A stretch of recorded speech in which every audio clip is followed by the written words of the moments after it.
Yes. Yes.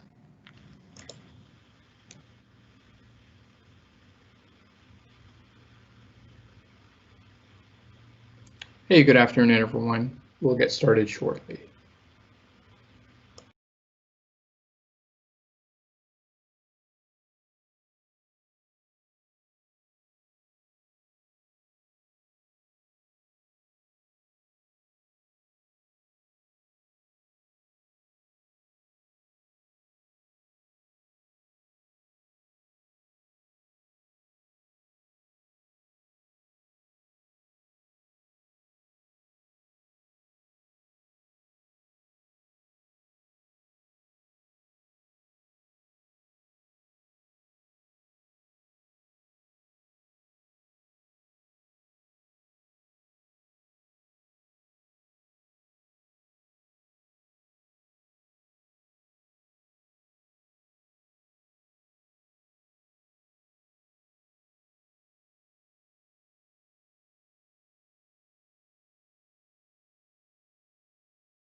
Hey, good afternoon, everyone. My name is Ali Asghari. Thank you for joining us for the Doing More with Teams session.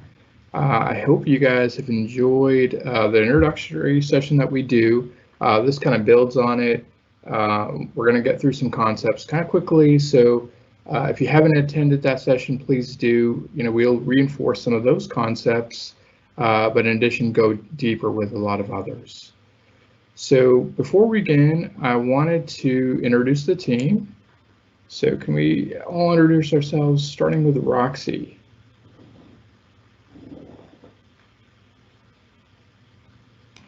Good afternoon, everyone. Welcome to today's training. My name is Roxy. I work with Ali as a federal customer success manager, helping the federal government be successful with teams. So thank you for joining today. Thank you, Roxy. Shane, do you want to introduce yourself, sir? Hello, everybody. My name is Shane. I am a service advisor at the Microsoft Store in Pentagon City. But now that we have lockdown, I am helping everybody learn how to use Teams and be successful with Teams. So I'm excited that you guys are here. Excellent. Thanks, Shane. Eric? Hello, everybody. Name's Eric. I'm one of the assistant store managers of the Pentagon City team, and I will be assisting moderating today. Excellent. And last but not least, Brandon. Hey everyone, my name is Brandon Boyd.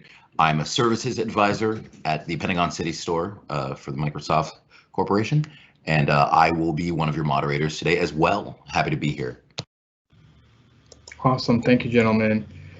Our agenda for today is focus on Teams ownership and management. So some of the deeper skills necessary to manage Teams.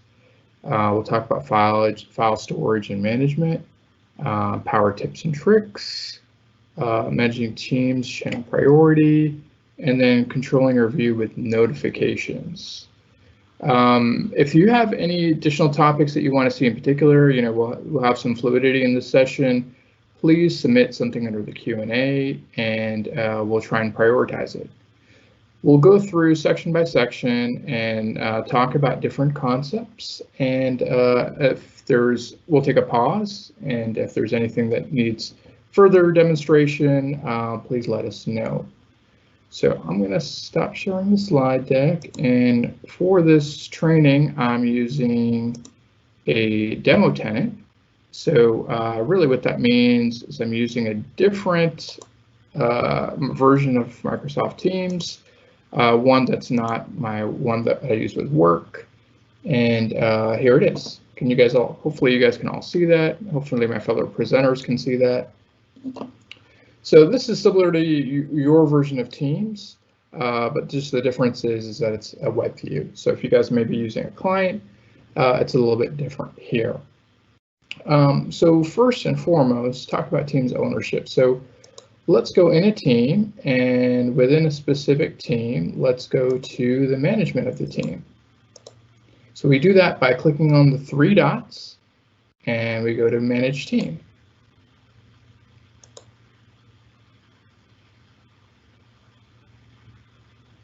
All right, just give it a second to show up. So the first thing that you'll notice is that you'll see a distinction between owners and members and guests.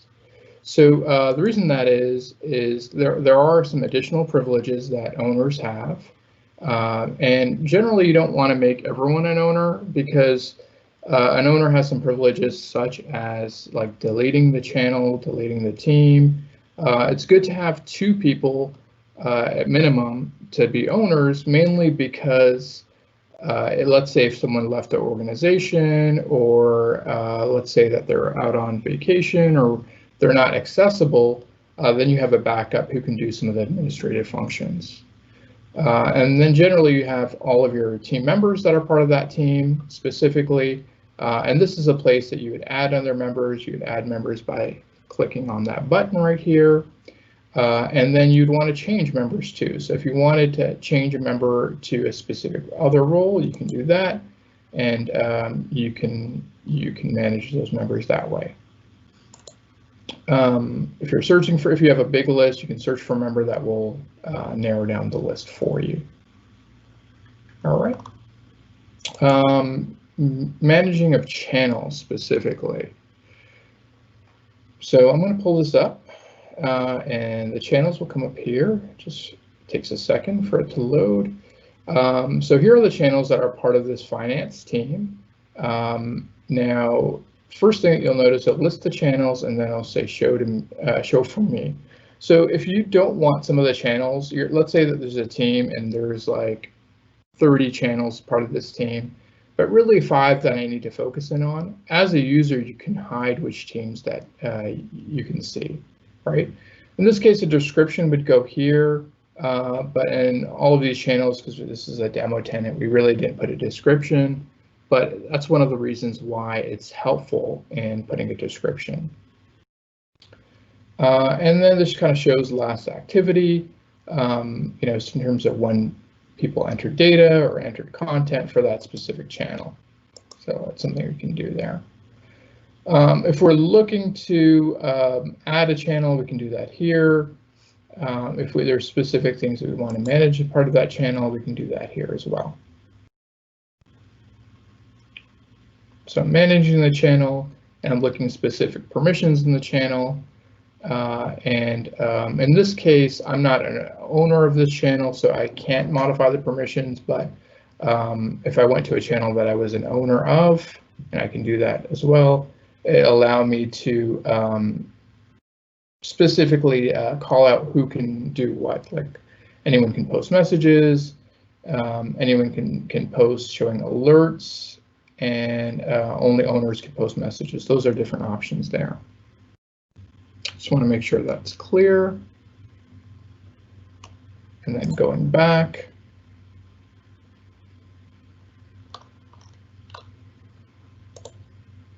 Excuse me there.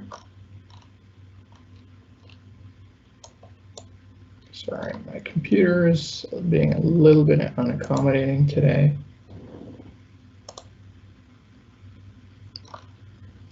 Okay, how about I just go to a different one?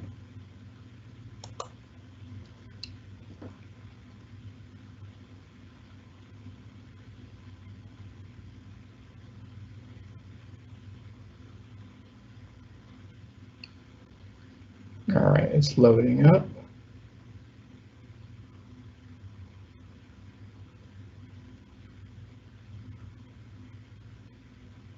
All right, looks like there's an issue here. I'm just going to skip that channel and go to another. Here we go. And you click on the 3 dots. And go to Manage Team.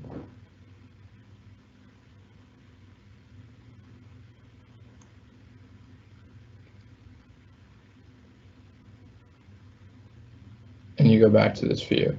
In this case, Roxy and Abby are owners of this team, so they would have the functions there specifically. I recently created this team, so I'm going to go to this one right now.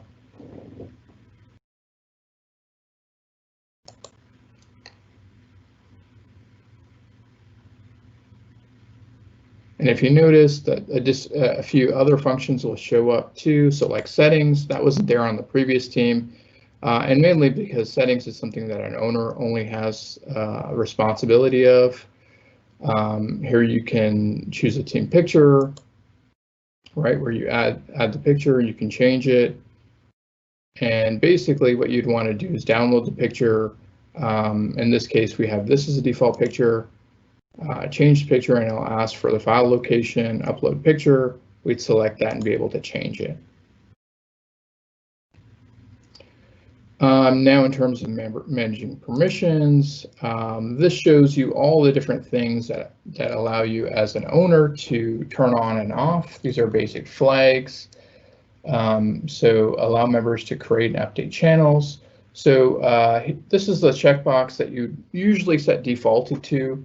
If you didn't want people to set up channels, that you as the team owner want to be the only person setting up the channel, then you would deselect this checkbox, right?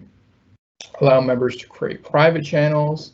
So I don't know if you've heard about the concept of private channels, but I'll briefly discuss it so you have familiarity, so you'll know what we're talking about here. But basically, private channels are channels that have a subset of the team members, the members of the exact team. So let's say if we have a team and we've got 20 people in this team, and one of the channels in that team, we wanted to have only a subset of those people. So let's say out of the 20 members, we only wanted 5 in that channel. Let's say there's some sensitive data there. Then we'd create that private channel. And that private channel will only be seen to those 5 that have access to it. So that's just something to keep in mind there. But since you have the ability to create private channels, as an owner, you can restrict the ability to create private channels, just like you have the ability to control who can create channels. The next one, allow members to delete and restore channels. So once a channel, well, first of all, deleting a channel is something that you want to be careful of, because the name and other aspects of it become something that's still stored for the purpose of a restoration. So let's say if a channel is deleted, this is something that you can restore. This is something that you may want to deselect. So in most cases, an owner wants to stop someone from deleting a channel, but in some cases it makes sense to do so. So that's just something that you may want to consider there. Allow members to add and remove apps. So basically there's apps that you can pull into Teams in the collaboration aspect of Teams. Here's you have the ability to turn that off and on, right? Allow members to create and update and remove tabs. So again, how comfortable you feel about the collaboration aspect of it. I think in most cases, all the teams that I'm part of, everyone has the ability to do that. And then that way, if you wanted to create a tab specifically to a channel, you would have the ability to do so. Allow members to create and update and remove connectors. These are connectors to apps, so allow a connection to pull in a specific aspect of an app. That's where you would select that. Give members the option to delete their messages. And basically here, what you're trying to do is you're giving the ability for somebody to, when you write a message, let's say that it was not what you intended to write, you can allow for someone to delete their message. Generally, we always keep this one on because, in case someone made a mistake about that specific message. Same is true for the ability to edit their message. So as you guys know probably from the basic class, when you enter a message within a team or within a channel of a team, you have the ability to edit your message. Usually if there's spelling mistakes or something like that, or if there was intent that you wanted to change, here is the selection to do that.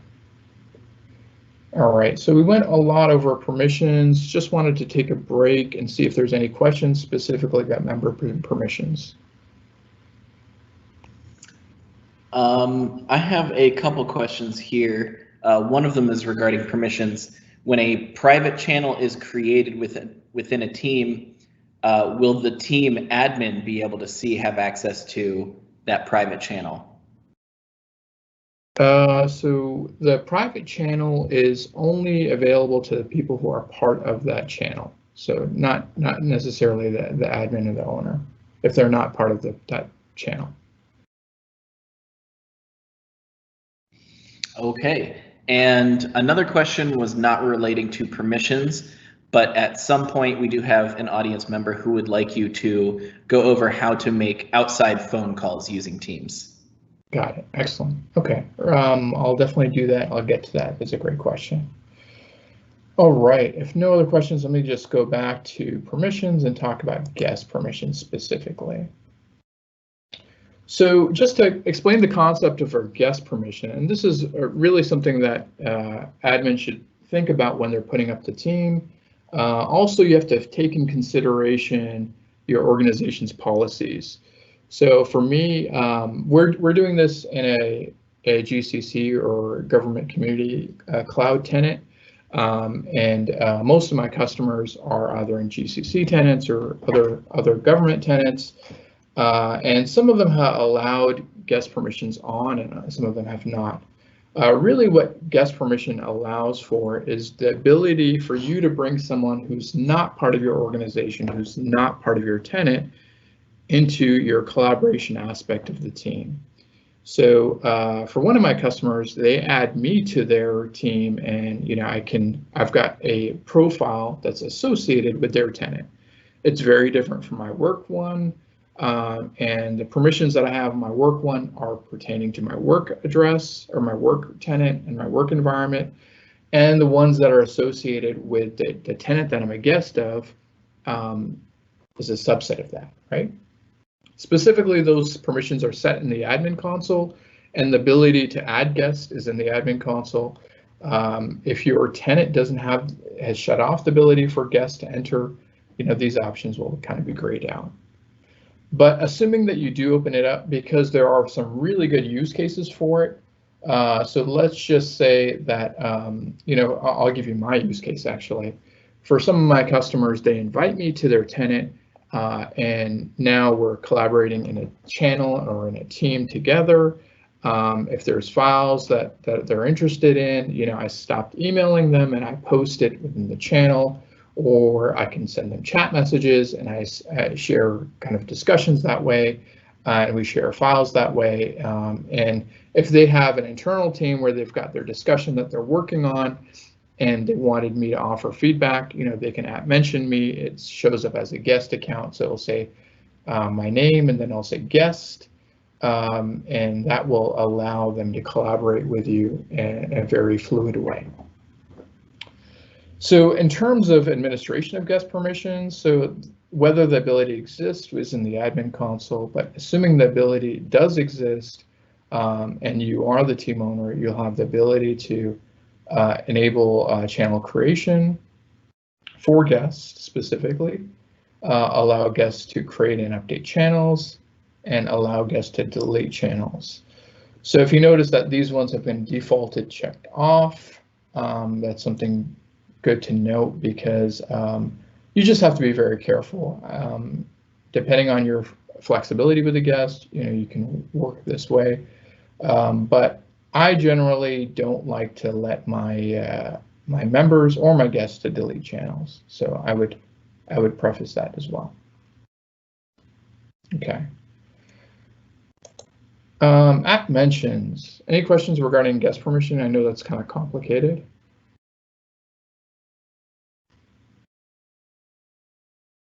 Okay. Anybody? No questions yet. Okay, excellent. App mentions. Choose who can use app mentions and channel mentions. Show members the option to app mention a team. This will send a notification to everyone on the team. Basically what this means is, if you guys are familiar from app mentions from the basics class, is if you want to call out somebody, you can hit the @ button, and then you'll get a drop down of people you can @ mention, and it'll sort based on the spelling. So you hit the @ button, and then you start writing their name as it is in the tenant specifically, and their name will come up, right? So you can also @ mention a team or a channel, and it will give that notification to everyone in that channel, such like a personal @ mention. Now, this is a great tool to alert a bunch of people at the same time, but sometimes people can consider it like noisy, because if someone's @ mentioning an entire team all the time, and you've got multiple teams that you're part of, then it just creates a point of, that all these alerts are going off, right? So these two abilities have that. Well, that's what they're there for, really. Whether you want to give the ability to mention the channel and then show the members the option of the @team, where they can get. This is where they'll send the notification, and whether you want to have these off and on. Again, typically we keep these on, but again, it's up to you. All right. Team code. So from an admin perspective, this is where you can generate a code if you want people to access your team and you don't want to have to manage permissions. So this is interesting if you're managing super large teams, right? So let's say if you got a team of about 100 people, let's say it's the example that we're trying to manage is it's everyone in your department. So rather than having to enter, everyone in that team name by name, and if you haven't set up a group already associated with it, you can call that upon that group. But what an easier way to do this is to generate a team code. So basically, you make your team available through a code. You generate the code here. And then you communicate that code out to your team either via email and say, hey, I've created a team called, breakout session example, and you generate this code, and then you send out the code to those people. Then that way, as they get to that team, they can search for that team and join via the code. I'll show you when I'm done this. I'll show you exactly how to join a team via code. And then that way they'll have their permissions set up automatically. All right. Fun stuff. So this is what we generally allow, but different tenants may enable or disable this. But the ability to turn on Giphies, stickers, and custom memes. So as you notice in probably in the prior session that you've taken, the basics, you can submit in a chat, you can have emojis, you can have emojis are standard, so you can't turn them off, but Giphies and stickers, I'll show you. I think that's the end part of the admin, so I can show you what that is. But if we have a conversation, we're doing a chat, as you guys may recall, that you can go into, so I'm going to do a new message, and I'm going to message Roxy. She's on the line now. Here's a Giphy, right? It's just if you wanted to have, something interesting, you wanted to do it in a nice way, You can do that, and I can send this message to Roxy. I can also do a sticker. So stickers, like it's a picture, but you can do a customized message in here. I like to use this one, and you can have captions that you can customize specifically. And let's just say,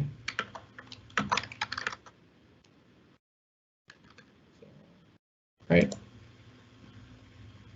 I'll post it.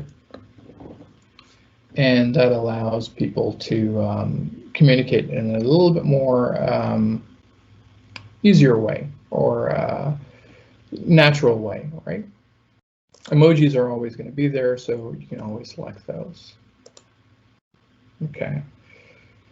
So we went over all of the admin functions in Teams. Just wanted to see if you wanted a break at this point, see if there was any questions. Is there other things that people wanted to look at in terms of channels, settings, and apps? We can go to apps later too. Shane, is there anything in the questions regarding administration of Teams? No questions right now. Excellent, thank you, sir. All right, on the app side, so these are the ones that the apps that you've integrated for a specific team. If you want to pull in more apps, you can do so here. Keep in mind that app availability in federal tenants may be different from commercial tenants, so just keep that in mind. Okay, excellent. So I'm going to get out of the admin functions and let's go to file storage and management. So I'm going to go to the finance team and the channel that is called business taxes and licenses, right? So in this team, we've got some files here. Forgive me for the delay. So we've got two files here that are being pulled up. So one of the things that you want to manage as more of an administrator function in Teams is the files that you have available here, right? So when you're looking at the files, you can open them in different modalities. You can download them, you can delete them, you can rename them, you can get a link, and then you can make this a tab. I'll walk through some of these really quickly just so you understand how the different options work. So the first, edit in Teams. So depending on how you wanted to look at that file and edit that file, you've got different options here. If you edit in Teams, what will happen is it'll take over this view, and I'll show you how it works basically. But now we have the ability to edit the file. This actually brings in a little bit reduced version of Microsoft Word in this case, but it brings it in specifically into Teams, so you have the ability to review and edit that document here. If there is somebody else that was in this document, they could join me. If anyone else in the team wants to join and edit that document, they can do so. That's great. Keep in mind, it doesn't have all of the functionality in Word. It has a reduced set of functionality, but a lot of the different things are there, right? So it's a good place to start. And let's just say that I'm editing it. I'm like, well, really, I need to edit in Word. I would go to open the desktop app. But if I didn't, I'd go to close, and it'd just bring me back to that view. The next one, open in a browser. So let's just say that I'm not working on my regular computer and I don't have, the full Office suite on this device. Again, we're looking at Teams in a browser. So what Microsoft has been doing is to try and improve the experience among all of our applications in a variety of ways, whether it be using the actual client, so the Teams application, or in this case, the Word application.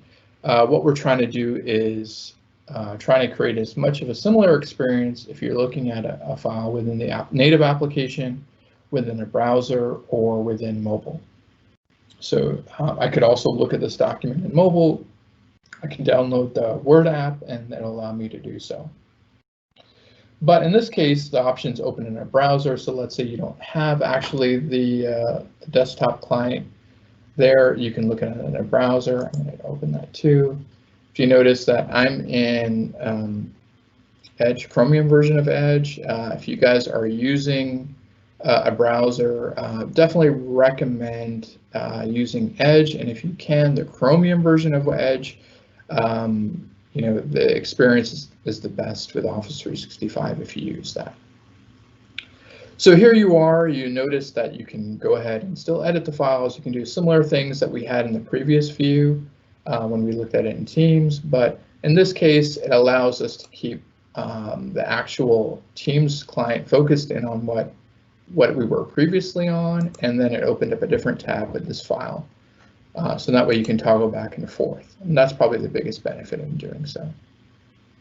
All right. It'll also allow you to co-author. So if there's someone else in this file as well, I could be editing stuff, they can be editing stuff at the same time.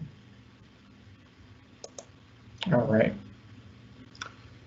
The other is open the desktop app. So I'm not going to choose this example just because it's going to launch a different it's going to open my Word, but basically if you're at a point where you know that you've got to do a lot of editing and you want to use some of the higher functions in Word, that's when you want to open it in the desktop app.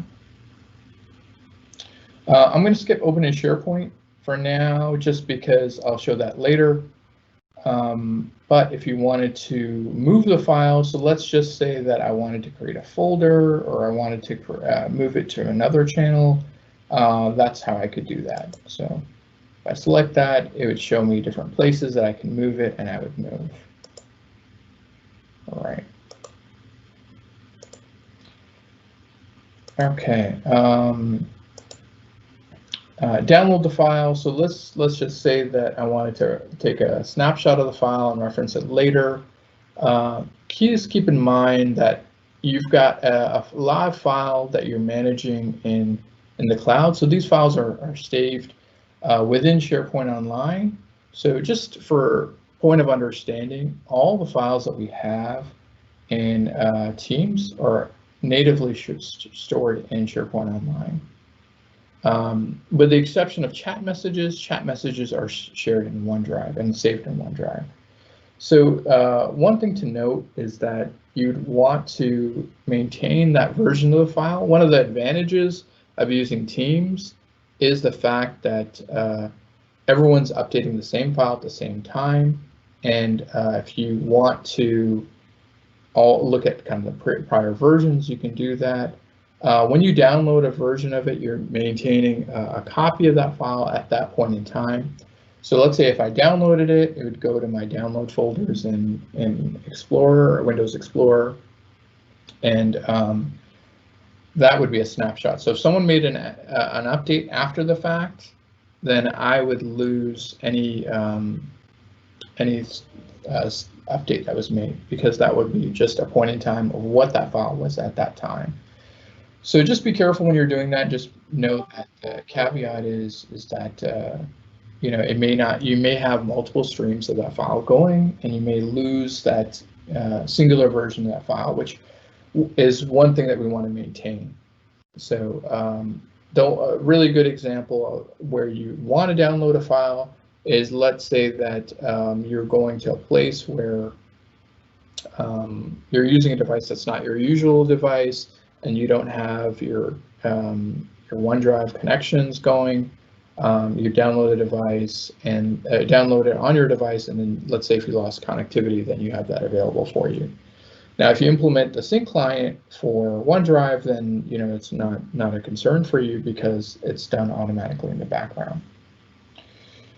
If you want to delete the file, you could do that there. If you want to rename it, and get a link. So I like to call upon the get a link, mainly because what I want everyone to start getting familiar with, instead of attaching files, what you want to do. So if I got a link, this is the path of the file, the specific file that I'm looking at, right? The standard for plans and drawings. I would copy this. I don't even have to press anything other than hit the copy button. And now I could go to an email or a chat message. Let's say I wanted to send this to Roxy, and I'm like, please update this file. Right. And now she's got a direct link to it. I could abbreviate it and rename it something so it'd be shorter, but it's definitely something that allows her to go to the same place that I'm referring to, and you know, at the same time we're updating that same file, and I'm not having to attach it. It's at the singular place there. All right, and the last one, make this a tab. So let's just say the standards for plans and drawings is something that's major, and you know, let's assume that I've got, you know, like 100 files here. So someone's looking for it, and it's just like, all right, well, this is something we have to reference all the time. I can make it as a tab, and you notice that it popped up here. So it brought me on the tab, and now this is available for people to look at and use pretty regularly, and they don't have to look for in the files. They can just go to that specific tab. All right, I'm going to stop for questions. Is there anything that popped up on the Q&A? Yes, we do have one question. How can you make a URL link shorter or rename the link? So it would depend upon where you wanted to do it. Let's say if you're going to do it in email, right, you would want to pull up your email specifically, and I'm not sure if you can do it in the browser version of Exchange. So let me go to the link, just copy the link. So now I opened up mail for this user. I'm working as Joanna today, and I want to start a new message. So let's just say, what's the file called? Send this to Roxy. Right.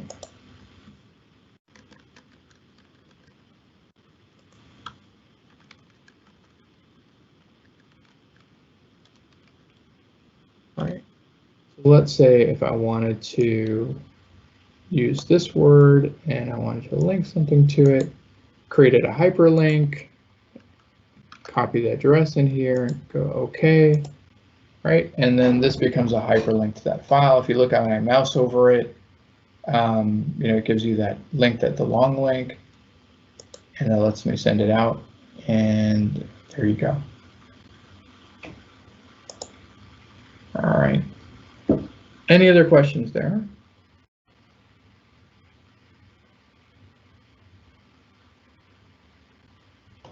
I do have one question, just somebody asking, what is Edge? All right, great question. So poor job on our marketing side, but I'm just kidding. Really, when it comes down to it, you've got a choice in browsers. You know, many people, especially working for the government, are familiar with Internet Explorer. So we at Microsoft have stopped investing in Internet Explorer, and Edge is a different browser that you can go and use to do browsing on the internet. Chrome is another, Firefox is another. Definitely for anything Microsoft oriented, if you just open any browser and just type Edge, so it's EDGE, and especially the Chromium version of it, then you'll definitely have a better experience than you will with some of the other browsers using Office 365. All right, anything else? That is all for now. Okay, excellent. The last thing I wanted to do on the files aspect of it, so knowing that this is the more advanced class, so if you wanted to do some higher level management of files, again, let's just say that there's more things out there that I wanted to do. So basically what it did is it took the file view that I had right here, and it opened up the actual path in SharePoint. So again, remember when I mentioned that all the files that we have in Teams shared at SharePoint Online, specifically in the files aspect of it. So here is the SharePoint Online specifically for that site. There are tons and tons of things that you can do here. I don't want to talk too much about this just because that's more of a SharePoint class, and if you guys are interested, please let your customer success manager know. So I'm a customer success manager for federal accounts. Roxy also is too.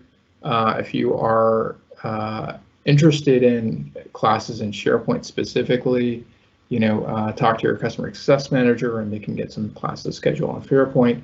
So I'm not going to talk too much about that here, but basically you have SharePoint-like view on the files here, you know, export to Excel, download, sync, copy link, quick edit, just a bunch of things that you can do. If you wanted to move files over, you know, assuming that the permissions aren't changing, this is a place that you can do that. For all of you SharePoint administrators, I'm sure you would love it because this is a familiar area for you. Okay. All right, perfect. No other questions at this point. So this is management of files. Again, we talked about what some of these features are here. They show up at the top here. We can click the ellipses and they show up here as well. Okay. Other of things that from an administration perspective, I'm going to go over some additional concepts that we've done in the past just to build on it. In case people ask about wikis, wikis are basically a static page that you can use to put information on that you would want to communicate with everyone in this channel. Remember, this exists at the channel level. Often we put instruction sets. When I attended, there was a class that I attended, and what the teacher of that class did is they would have our main team, and the instructions or homework for the day would be presented in a wiki. So that's available for you to use.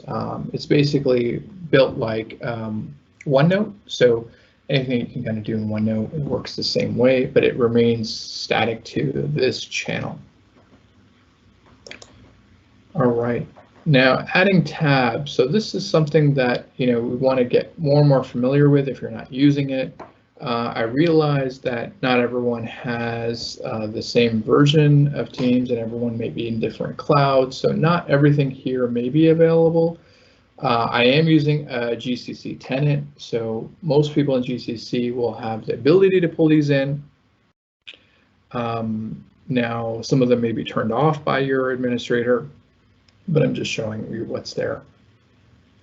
So let's talk about these really quickly. I don't want to spend too much time on it. But if you want to bring in a document library from SharePoint, right, you would select the document library you want to bring in. Again, this is more towards the SharePoint users, right? You could post this to the channel on the about side of the channel, and that would show up there, right? You can specify which one, you can save it, and that will come up there, right? So basically, I'm pulling in a different group of a SharePoint site, and I'm bringing it in there. So that's the first option. The second is Excel, and this is pretty simple. If there was an Excel file that I posted and that I wanted to share with everyone in that channel, I could bring it in and I would pull it as a tab, and that makes it really simple for everyone to reference, right? Let's say that we're going to do a group breakout of people. You know, that's something that you can pull in and everyone wants to reference rather than having it buried in the files area. You can do that. Keep in mind, the more tabs you bring, the more it's a balance, right? If you put in a lot of files, then you want to make one or two stand out, then you bring them to tab. If you put in multiple tabs, then it gets confusing about, which tabs for what. When you create a tab in a file in a tab specifically, so let's say if I want to do this regulatory license, right? Name it something appropriate so people can reference it. If you don't change that name, it'll default to the application. So and keep in mind that the longer the name is, the more real estate it takes up in your top view, right? And post it, so it shows up there. All right. Again, you can edit it from here too. So I like trying to name things short just so they don't take up too much space at the top. If I had a really long name, like this one's a really, really long name, it takes up more space, right? Eventually it'll append it, but just something to consider. All right, OneNote. So just as you have shared files that you may want to keep notes with some of your colleagues, OneNote would be something else that you can bring in. Often what the teams that I work on, so let's say that we're all focused on a specific subject and we meet together, let's say weekly, to talk about that subject. So for me, it's sometimes focused on a customer specifically. So let's say the whole team that focuses on that customer, we meet on a weekly basis. We'll keep a OneNote in there, and then we'll update it on a weekly basis. So that way everyone can update it at the same time and everyone knows what's going on there. I'm not going to pull one in because it works pretty much the same way as Excel. So Planner, I'm not sure if you guys have familiarity with Planner. If you don't, Planner is our Microsoft Project Lite. So it's more of a to-do list than project, really. If you're keeping track of the things that are being done on a specific channel, so meaning, let's say that you're working and collaborating with people within a channel, and everyone's got a bunch of tasks to do, you can do that. So I'm going to pull that in. All right. Create a new plan. I can bring in something existing, but let's just say I'm going to create a new one for this case, right? Plan, because I can't think of a better name. All right. So I'm not going to get too much on Planner, just because if there's interest there, that's another thing that you'd want to talk to your customer success manager or your organization. If you don't know who that is, find out who invited you to this meeting. It's probably them. If it's not, they'll know who it is. Because we can do classes specifically on Planner. I'm not going to go too much in detail here. But basically, you add buckets if you want. If you want to have single tasks, they would exist here. A bucket would be a consolidation of tasks. So let's say I have 5 tasks about assembling the budget, right? So I would create a new bucket and call assembling the budget and ask, task 1, task 2, task 3, whatever the case is. I would name them, I'd assign it to somebody, and I would set a due date. And that way it would allow me to track and monitor progression of the things that are necessary at the channel level, right? Keep in mind, this is always at the channel level. Okay. I know there's probably a bunch of, any questions specifically on anything we've gone through so far? Anybody? We do have one question, which I am interested if you know the answer to. Will there be more Teams integration with Microsoft AIP or Azure Information Protection and Teams when unified labeling is available? For instance, currently cannot collaborate on a document with a restricted label in Teams. Okay, that's an excellent question. I probably know a little bit about that, but maybe we can parking lot it and respond to the person offline, just because I would love to talk to an expert to know specifically. To my knowledge, labels are available in Teams specifically. The way that labeling works within AIP or Azure Information Protection is that you can assign, you can create labels, you can assign labels to certain documents or files, and that way, if you don't meet that attribute, then even if the document is forwarded around via email or posted to a team, that classification specifically lives with that document. So I'll give you an example. So let's say that I'm a member of HR, and this is an HR sensitive document because it talks about, I don't know, something that only people in HR should see. So you could create a label that's associated with the, people who are affiliated with HR or the organizational unit is HR.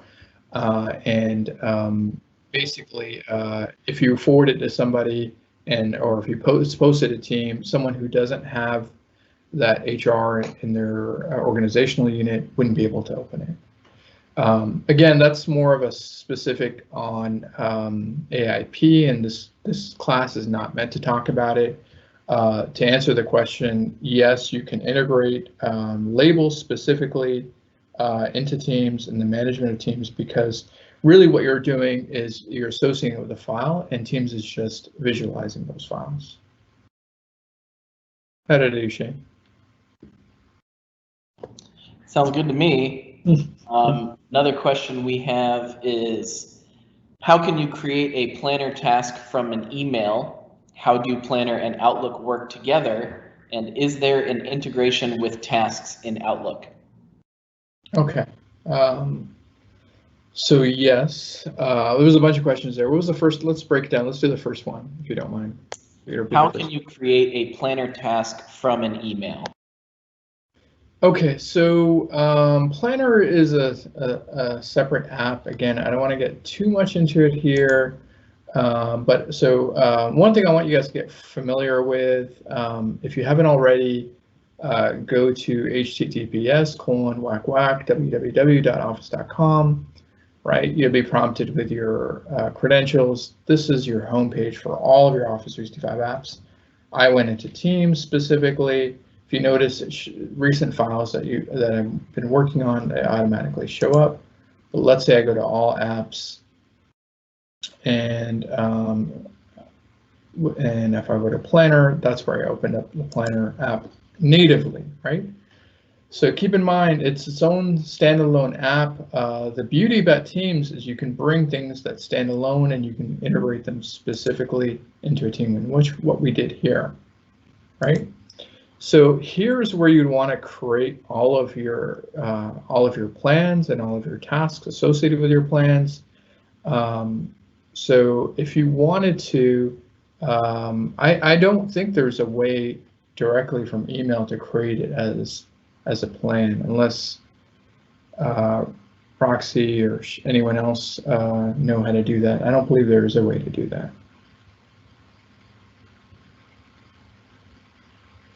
Okay, take silence for golden. Because really what it is, if you wanted to, you can copy the, if you go to email and there was something that I wanted to, I had like a manager, someone asked me to do something, I could copy the text and enter under the task name, because really all you're filling out is a due date, which, pings a calendar inbox, or sorry, a calendar prompt comes up, and then assign, which, does a lookup of address book. So really all you're trying to do is enter the task name, right? There is additional things that you can put in, like subtasks and whatnot. But the point is, I'm not sure if there's a true need for that, right? That's for that reason, you copy what you need in terms of whatever the task is, and then paste it in the task name, and I think it'll be good. Shane, what was the second part of that question? Is there integration with between Planner and tasks in Outlook? Yes, so I'm gonna go on notifications later, but again, I don't want to spend too much time in Planner, But basically, what happens is once you assign a due date and you assign a person and a due date for a task, right? Someone will get a notification that, hey, your task is due today. There are specific things that you can do in terms of managing that. That's more under the settings specifically towards Planner. So I'm not going to go too much into that, but for the people who are interested, this is where it is. You can see where I'm speaking to now. Okay. And remind me to go to notifications later. That's definitely something I wanted to talk about. And Shane, the third part of that question, sir? I think that's it. The second and third were kind of both the same thing. How do they interact, Outlook and... Okay, great. Any other questions pop up? Nope, we are all good right now. Excellent. All right, so Power BI. So I'm not going to get too detailed in that. That's a separate application that Microsoft develops. It's a data visualization tool or reporting tool. Basically, you select kind of your data source and you put that together. I'm not going to talk about that, how to do that right now, but assuming that you know what Power BI is and assuming that you have access to a Power BI report, you can pull that report in. It's updated, real time as you refresh it, and you can have everyone looking at the same data at the same time. So it's actually very powerful if you're a Power BI user, or if there's someone on your team that's a Power BI user and there's a report that they want to bring in. Keep in mind the permissions of the Power BI report have to be consistent with the permissions of the team. So let's say that I'm an HR person in HR and we're looking at some sensitive data, let's say performance review, average response and performance review, whatever the case is. And that Power BI report has a limited audience in terms of who's accessing it. And you bring it to the team, you may be the only one that will be able to see it because Power BI will do a lookup of what your permissions are and will restrict it based on that. But if you pull it in, it actually looks great, especially if you have a visual report, pie graphs, or something else, looks great. PowerPoint, I think that's pretty self-explanatory. Just like how we brought in Excel, we can bring in PowerPoint. SharePoint, so if we wanted to link another SharePoint site, again, permissions matter here. And Stream, let me skip Stream for a bit. So let's say if we wanted a Word document, again, it works like Excel and PowerPoint. If we wanted an additional wiki site, one exists naturally, but if we wanted to add another, we can do that, and multiple. And then last but not least is Stream. So Streams are a video service, or imagine YouTube just for your organization. So if you guys have been using Teams and been recording meetings specifically in Teams, keep in mind that the recordings are all done in Stream. And the reason being is you want people to access the video in the source. This allows you to do it. It really is a pointer to the video file there. So if there is like a training video or instruction set that you wanted to deliver, as an onboarding use case or something like that, it's a good idea to put that in there. Okay. I went through all of the different tabs that you can add just because as an administrator or someone who's taking more control of the team, these are great assets to pull in. As you get deeper and deeper in your knowledge of Teams, so you're not really using Teams as just like Skype 2.0 where you're doing just chats or you're doing just meetings. Those are great things, and I want to definitely encourage you to do so. But really start getting to higher functions. Like what else can you bring in? How can you use Teams as the or a channel as the core kind of homepage for all the things that you need to manage on that topic?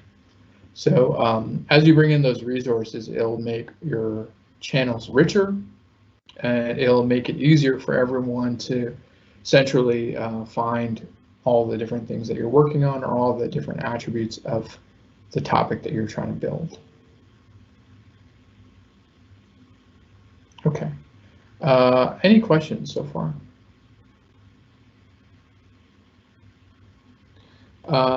Roxy, Shane, Brandon, anything else that you think I should highlight at this point before I start going into notifications? I think I'm going to go there next. I think you've done pretty well in covering everything. We don't have any questions right now. Just somebody who says they wish you could attach an email onto a planner task for reference. I agree, and maybe if you want to show where to suggest a feature. Yeah. Yeah. So, I agree. Sorry.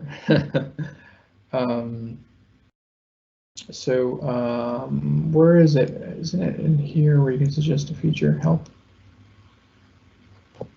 Yeah, it should be. Yeah, I don't see it here. Oh, you may be on the newer version. There's a newer version that looks like that. But everybody who is watching this, you will probably be on the standard version of Teams. And if you click on the help button,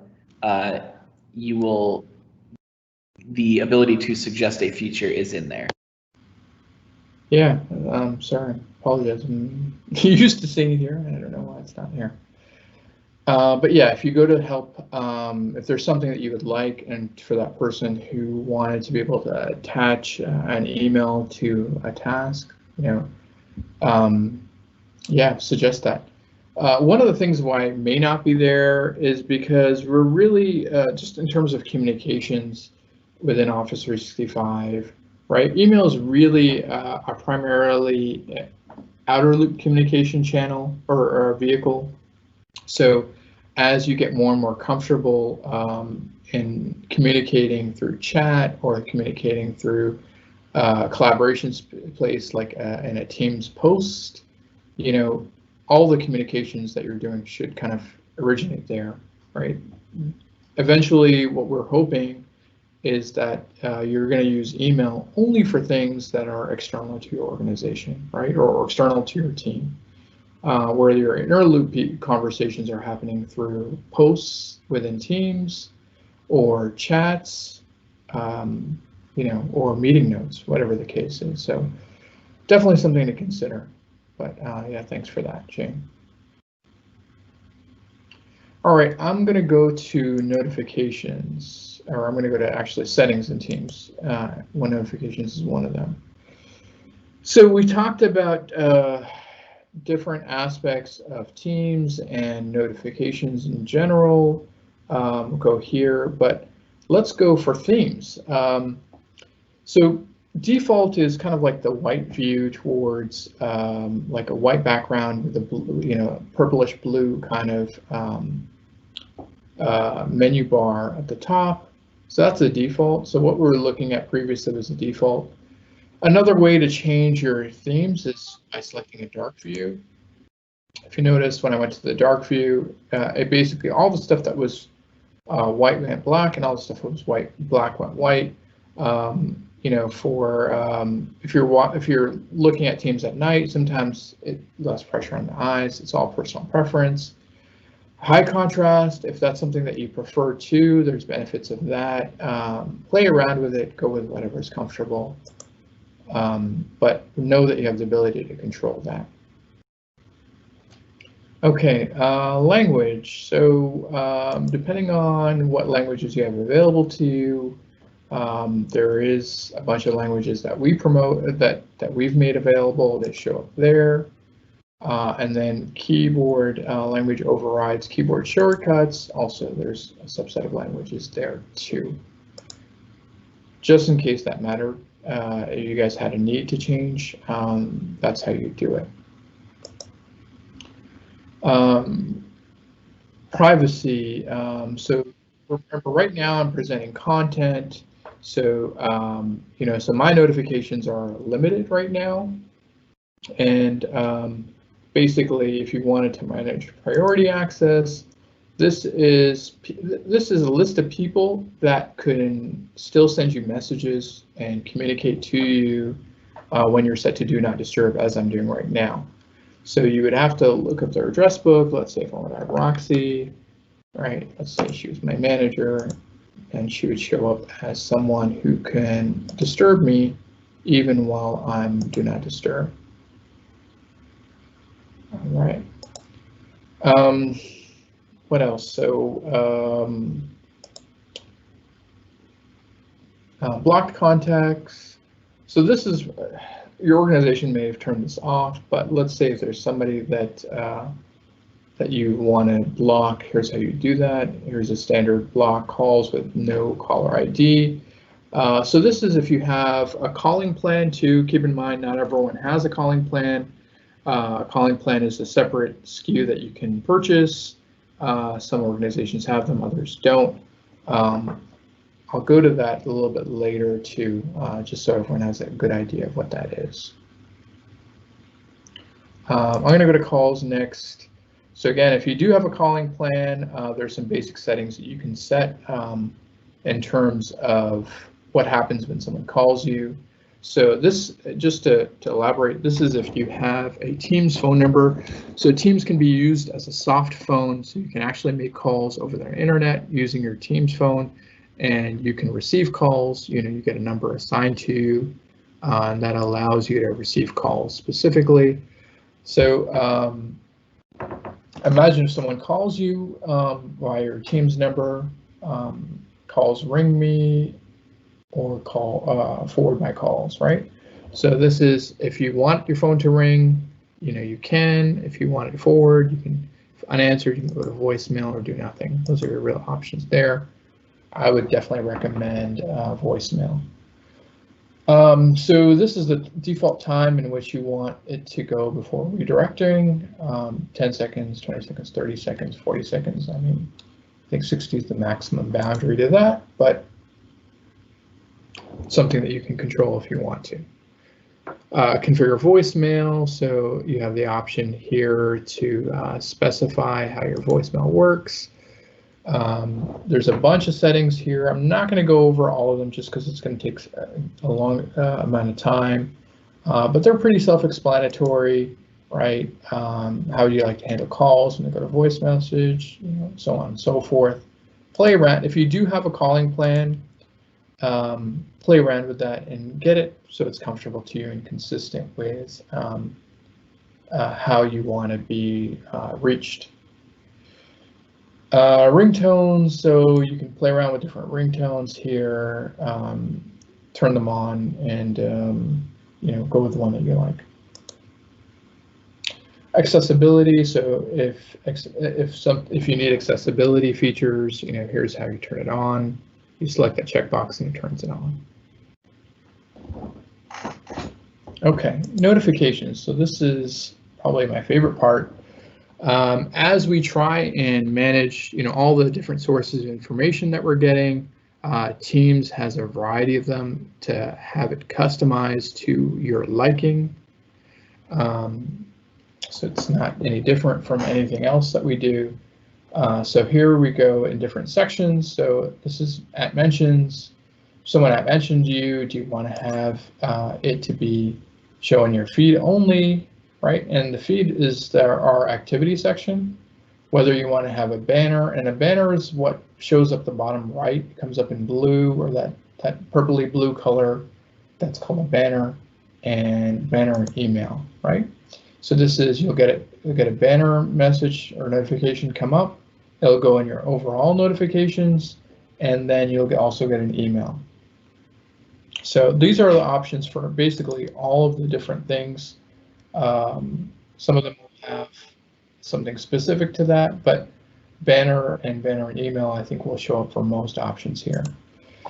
So channel mentions, if someone mentioned you personally, that's there. If someone mentioned the channel, that's there. And then if someone mentioned the team, that's there. So that's the distinction, is if you're doing an at mention of like your persona, or in this case, my name, I think my name is Joanna in this tenant. If Joanna's mentioned, that's controlled here. If the channel that Joanna's part of is mentioned, that's controlled here. And if a team that Joanna's part of, that's controlled here. All right. Messages. So if I'm receiving chat messages, so if I receive a chat message, again, whether you want to have a banner message, we can turn it off, or just reside in the chat. Whether you want email messages, right? That's what you're specifically specifying there. Replies to conversations that you started, replies to conversations that I replied to.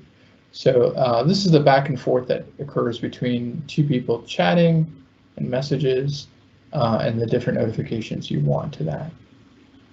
Likes and reactions. So this is if someone liked a message, or laughed at a message, or loved a message. Those are the different reactions that we're referring to. You can specify those. Follow channels. That's another area that we can talk about. But basically, if there's a channel that you follow, you can specify the notifications a little bit differently. You can be part of a channel and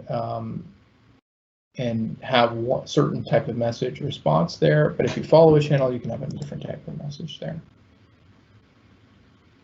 All right, other. So team membership changes. So this is if someone's added to a team, someone's deleted to a team. Again, if you want to be notified of that, you can. The options are email banner, show in feed, and off, right? Depending on what you feel that you want to be notified of. Team role changes. So if someone's moved from a guest, or not a guest to a member, you can't do that, but from a member to an owner, that's what, or a member, or an owner to a member, that's what would go there. And the options are the same. Notification sounds. So this are sounds associated with different notifications. All, call, mention, and chat, and off. Those are the options there. Missed activity emails. So you can specify anything that was missed that would generate an email, the frequency of those. So whether you want it every 10 minutes, every hour, once every 8 hours, daily. I think mine is like daily, to be honest. So that way I'd have another means to see what's going on, but it's not like all the time. It's like once a day. Highlights for you when a colleague joins a team, again, that's a notification there. Meeting chat notifications. So mute, unmute, or mute until I join. Those are the different options there.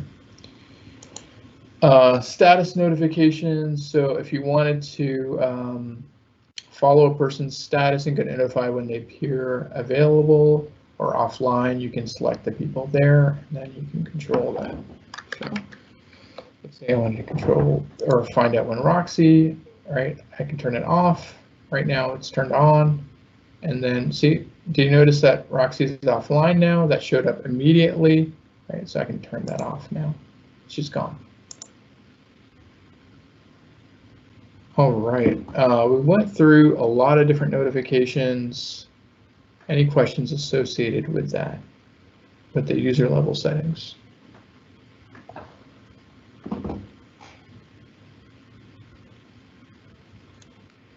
No, Lee, we're all good with questions so far.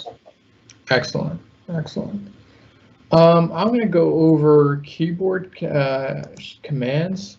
So if you guys are following along, definitely please do. If you're not, if you hit the slash key, right, you notice a bunch of different options show up here. These are like the keyboard shorthand in terms of what you want to do in terms of status, right? So if you hit activity, it's going to ask who. All right, so let's say if I wanted to know Diego's activity, it will bring me there, right? Availability, set your status to available, right? Your status is being set to available currently, so that's what it's doing. You notice there's a green circle next to Joanna's name, and there's a checkbox in the middle that's specifically talking about activity for Joanna. In this case, it's me. If you want to set it to away, be right back, busy, like on a call, send this quick chat, right? So you can type message in here instead of going to it. So let's say that I wanted to send Jordan a chat, just say, hey, right, I'm able to do that. If you look at it, the chat message populated. Sorry, Jordan's there. I said hey in there. Notice the ones that I recently did stay, they come down initially in case you want to repeat them. Recent files, go to that, looked at the files that we just talked about, right? Files. All right, I want to so notice that it's in the file view. So now if I wanted to search on the files, that's what it's asking for specifically. So I want to get out of this, so I'm going to click out of that. So I X'd it out, and now it opens it to all the list. Go to channel, basically takes me to specifically to a channel. What else is there? Keyboard shortcuts. So this gives you different things that you can do via keyboard shortcuts. I'm not someone that uses keyboard shortcuts all the time in Teams, but if you are, I mean, this is where you can learn them.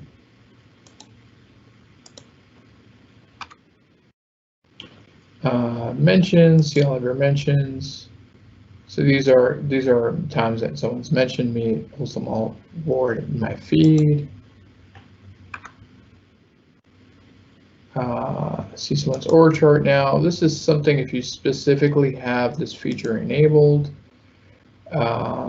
which it looks like it's not for this tenant. So please forgive me for that. I know that we do in our tenant.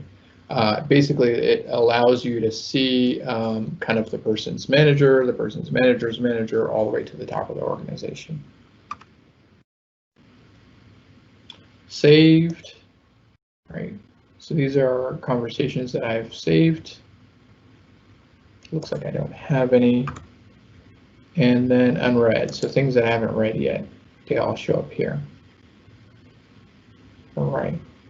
On the topic of saved, so often what I'll do is, let's say that I'm communicating with Roxy, for instance, and let's say that she wanted me to do something, or let's say this file right now was something that I wanted to make sure I reference later. So I can click on a message, and this is true to all the different types of messages or posts, but let's say specifically we're within a chat, and I'm like, I want to reference this later. So I can hit the 3 dots, right, and I can save this message. Now, if I wanted to reference that later, I can go to Saved Messages, and you notice that same message that I shared, it's highlighted in red here. It shows you the historical record, I mean the other pertinent information, but it syncs it right to the message that you're saved. Like I saved this, but because it was part of a Teams chat, it's showing me all of it. All right. Any questions? This is the save mark.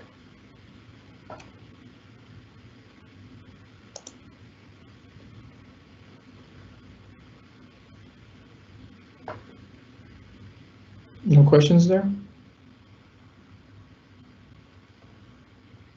All right. I'm going to keep rolling. So one of the things that when people start using Teams for a long period of time, you get really the information flow starts really flowing in. So what you want to do is to be able to sift through it efficiently, and the way to do that is filters. So specifically filters, they're have different contexts wherever you're at. So right now I'm in the activity context. So I can type to filter if there's any words I was looking for, right? If I wanted to filter based on unread, at mentions, replies, things that you're following, reactions, missed calls, voicemail, and apps. So all of those things can be filtered upon. So let's say at mention, I think we did this before previously, but we can do it specifically within activity, right?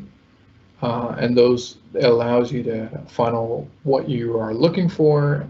As you get more and more data here, these kind of tools will be really, really valuable to find what you're looking for. Along the same lines, for chat, you can do the same. There's a funnel here. Again, the initial filter here is search a filter by name if you're looking for something specific in those chats. But also you can filter based on unread, meetings, and muted. So keep in mind, when you do have a meeting, a Teams meeting, and you have a chat within that meeting, the chat box information is saved within your chat. So if I only wanted to filter those, that's how I could do that. Unread, just in case someone wants to look at something again. I know I'm notorious for leaving email messages unread that I need to action upon. If you're one of those people, then what you can do is you go to this one, this message for Joni, and you know, this is important for me. So let's say that I'm marking it as unread, right? So notice that this goes from regular font to bolded font, because it shows the ones that are unread. Again, I sometimes use that as a tool to remind me of things that I have an action upon. All right. Within Teams, it's a little simpler. Really what you're doing is you're just filtering on the team and the channel name, because that's really all the data that's here. And then calendar, there's really nothing to filter. There's just a view to your Outlook calendar. All right. Someone had asked about calling. So again, not everyone will have this. This is specifically if you have the SKUs associated with the Teams calling plans, and you'll have Teams as a soft phone ability. So what you can do is make calls, right? So with this one specifically, you can type in the name of a person. So let's say Roxy, right? And if I wanted to call her, I would press this button. I'm not going to do that just because I don't want to interfere with the session, but it's a different way to do that. You can do contacts specifically, add contacts, and that way you can speed dial them faster. Your history of all your calls go here, and any voice messages that you have go here. All right, I think that was an earlier question that I didn't get to till just now, but are there any additional questions? Yeah, I just got a question that came in here. It's regarding block calls and how long are spam calls blocked saved? So specific, I think what the person's asking, so if we go back to user settings, and we go to calls, notifications. Or, you know, like how long will the number that they block stay blocked? Until you turn it off, right? I believe so, yeah. Yeah.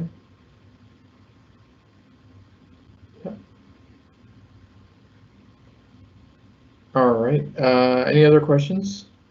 I do have one more. It's how do you convert a file to a link? So if you go back to your OneDrive and you share a file, is there a shareable link? Yeah, sure, absolutely. So let's go to a team specifically, and I think we're in general, channel, and then files here.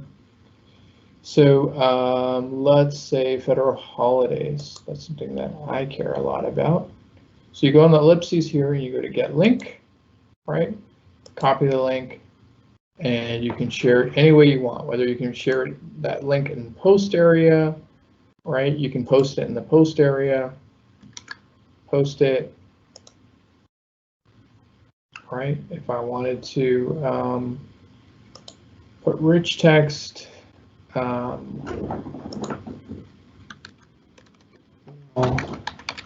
holidays, here is the calendar for holidays, right? And if I want to use the word calendar specifically to post it just so it looks a little bit cleaner. If you notice when I did this in email, it was the same logo, right? We tried to make things consistent when possible, just to make it easy across platforms, right? So I hit that hyperlink, right? And that post is there, and I click that hyperlink, it automatically sends me to this federal holidays document. All right. Anything else there? Okay, I'm going to talk a little bit more about rich text features. So if you notice that you can type in anything here, hey everyone, right? And it's just a fluid conversation. But if you wanted to have like a message that has structure and you wanted to put like a table or something else in it, you can go to the same message and then you can hit format, right? See this A with a pen in it? So this allows me to do multiple things. One, it kind of introduces the concept of a subject and a text. This is extremely useful for people who like to communicate via email, and you know, they're trying to communicate via post. This has like an email type of look to it. It's still a post, but it just formalizes it a little bit. Nothing wrong with that. So, right, and I write the same thing. Here's a link to the federal holiday calendar.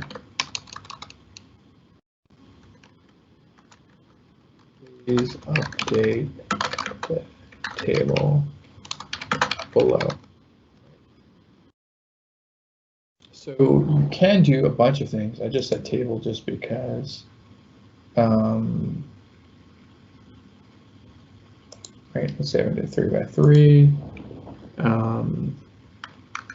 Holiday, working,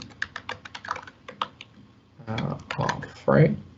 So if I wanted to say Christmas, who's working, Ali, who's off, Roxy. Sorry to pick on you, Roxy. Giving, working, off, Ali. Just an example of a quick table that you can put in rich text. There's a bunch of other things that you can do. So let's say we wanted to change color fonts, right? I can make this red. That one red. All right. If you wanted to do the font size, please. Oh, do you know what? I can't change the subject. I'm sorry. That doesn't allow me to do it. Please come.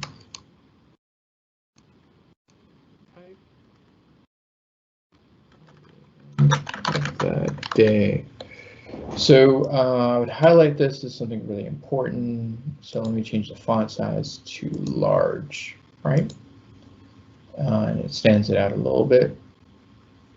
If I wanted to allow everyone to reply, or only me and moderators can apply, if I wanted to post this to multiple channels, it would allow me to do that as well. I can select the channels specifically and select the ones that I wanted to add that to. In this case, I'm going to select these, right?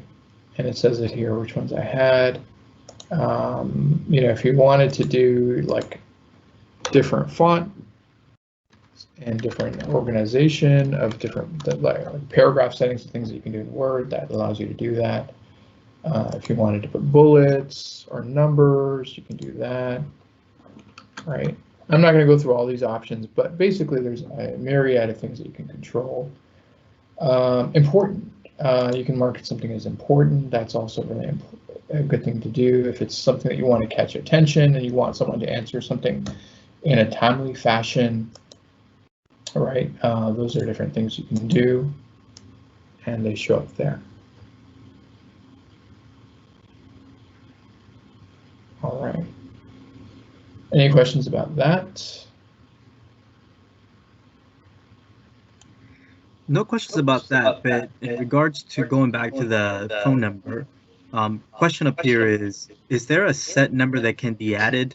Like in Skype, the limit is 7. They're referring about a set number, I assume? Set number of what? What was it? Set number of...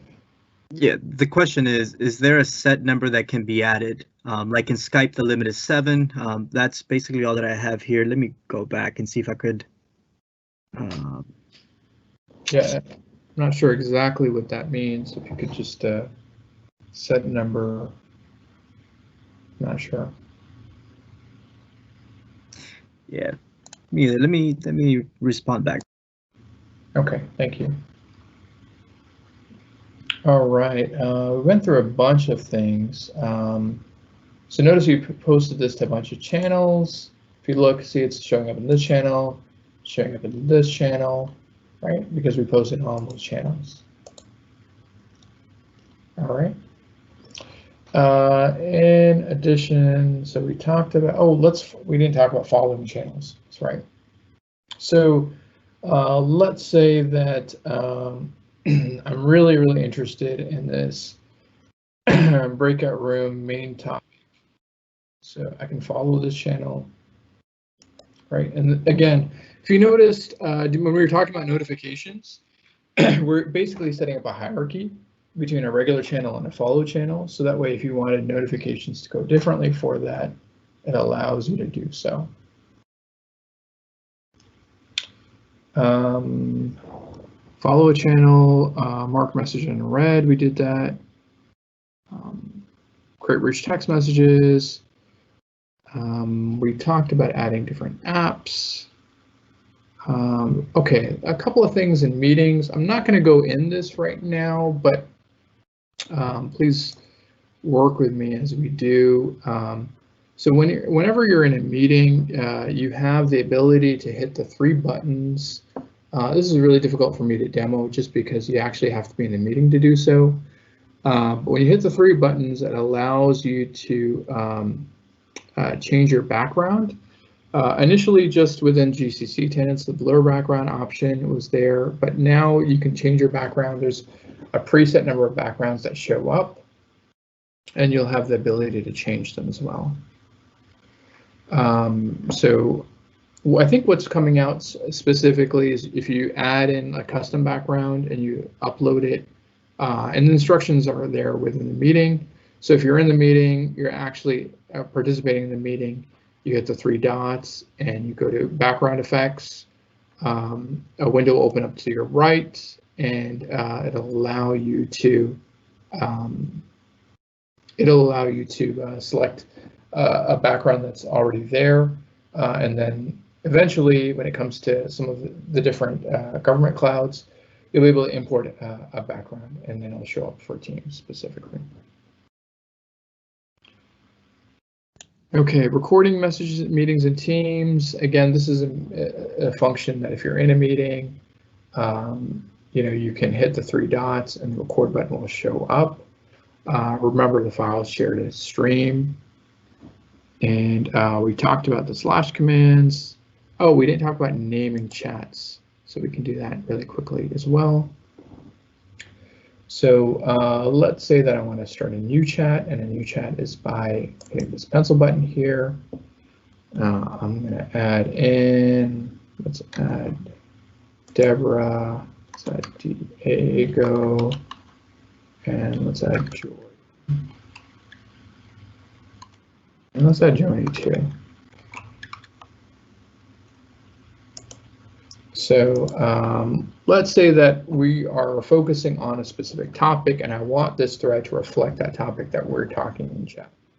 Let's say, annual budget, right? That's what I'm. Okay. So if you notice, there's a collection of people that are here that are included in this chat, but if I want to highlight, or if I want to want this chat to be called something, and not by just based on the members, you can call this annual budget chat and save it. And now it saves, if you notice in your chat, it gets saved to that. It's a regular chat with the same people. If you wanted to add people, you wanted to leave, you can still do that. One of the things specific to a chat that I wanted to highlight is the ability to include the history. So let's say that you know, I've been working with this group of people on the annual budget, and you know, we have a question for, let's say, Roxy, right? So I'm going to add Roxy to this, but Roxy wasn't part of the budget specifically. So I'm going to not include her on the history. The history was one message in this case, but let's say if you had like 10 or 20 or even more messages here, you know, you can specify whether you include that history, you include all of the history, or you include the history based on a number of days, right? You can configure that number of days. So let's say I said, okay, well, for the last 2 days, we didn't talk about anything sensitive. Oops, that's 12. Delete the 1. I can do that, and it'll give her the history for just the last 2 days. In this case, it's entire conversation because I just started it. So that's definitely good to go. All right. I talked about notifications. I talked about team collaboration space management. I talked about / commands. I talked about different things in meetings. I think I hit a bunch of topics, and we're getting close to end of time. Anything else out there that popped up? Yeah, so we got some clarification on that one question. Okay. In Skype, you can only block a total number of 7 numbers. Is that the same in Teams, or have they raised the limit? Let me check. It's a good question.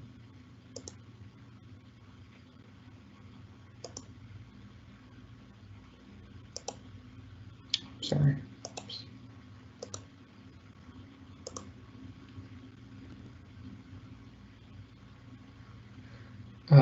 So this is where you add it.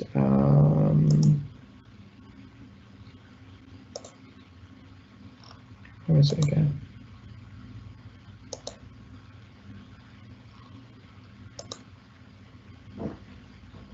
I don't think there's a limit though. Yeah, I don't think there's a limit. Yeah, I'm going through our docs and managing caller ID policies in Microsoft Teams, and I don't see that there is a limit. Yeah. So I think for right now, I'll say no limit. Okay. All right. Good question though. Anything else? Nope, that is it for questions. So far, we're all caught up. Excellent. Roxy, did you have anything that you wanted me to talk about that I might have missed?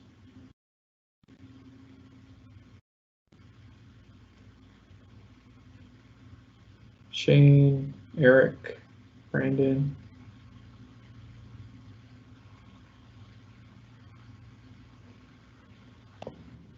Right now, it doesn't look like we have any other questions. Okay, well, if that's it, we can, I think we're over time anyway, but I hope that you guys found this valuable. If you would like to see more sessions like this, you know, again, reach out to your customer success manager. If you don't know who that is, reach out to the person who invited you to this session, and let them know that you like the session, or if you have any feedback. You know, we're always trying to get better as trainers, so please give us any feedback on how we can make the session better, other things that you want to see, and we'll be happy to do so. Without any other further questions, we'll wait maybe a minute or two in case anything pops up. But it was a pleasure working with you guys, and definitely appreciate the journey that you guys have in teams. One thing that I always advise, if you guys have talked to me before, the best way to get familiar is just by staying in the environment, doing different things in the environment. You know, the more time you spend, the better, more proficient you'll be. It's the best way to do so. So please continue to do so if you have. If you haven't, you know, get over, you know, just be willing to take a risk and play around with it. You know, that's the best way to get comfortable, I would say. So. Thank you to the team presenters. So Roxy, Shane, Eric, Brandon, thanks for being there to answer questions and giving me some guidance. Thank you for that. I hope you guys enjoyed the session. Thank you very much, everyone.